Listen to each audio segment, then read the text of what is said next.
இன்னைக்கு அனைத்து இந்திய அண்ணா திராவிட முன்னேற்ற கழகத்தில் இஸ்லாமிய பெருமக்களுக்கு நிறைய திட்டங்களை கொண்டாந்து நிறைவேற்றிட்டோம்.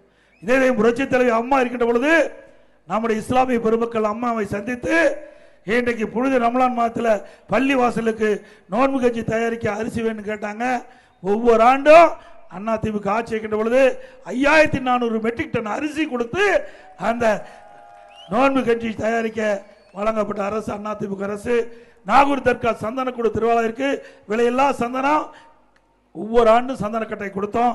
2018 வரை ஹஜ் புனித பயணம் மேற்கொள்ள மத்திய அரசு மானியம் கொடுத்து வந்தது. திடீர்னு 2018ஆம் தேதி நிறுத்தப்பட்டு 2019ஆம் ஆண்டு இஸ்லாமிய பெருமக்கள் எங்கிட்ட கோரிக்கை வச்சாங்க.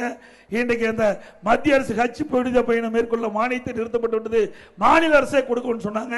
2019 மாநில அரசு ஒவ்வொரு ஆண்டும் 6 கோடி ரூபாய் ஹஜ் புனித பயணம் மேற்கொள்ள மானியம் கொடுக்கப்பட்டது. 2021ஆம் ஆண்டு அதை உயர்த்த வேண்டும் என்று இஸ்லாமிய பெருமக்கள் கேட்டுக்கொண்டது. 6 கோடியை 12 கோடி ரூபாயாக அந்த மானியத்தை உயர்த்தி வழங்கிய அரசு அண்ணா திமுக அரசு.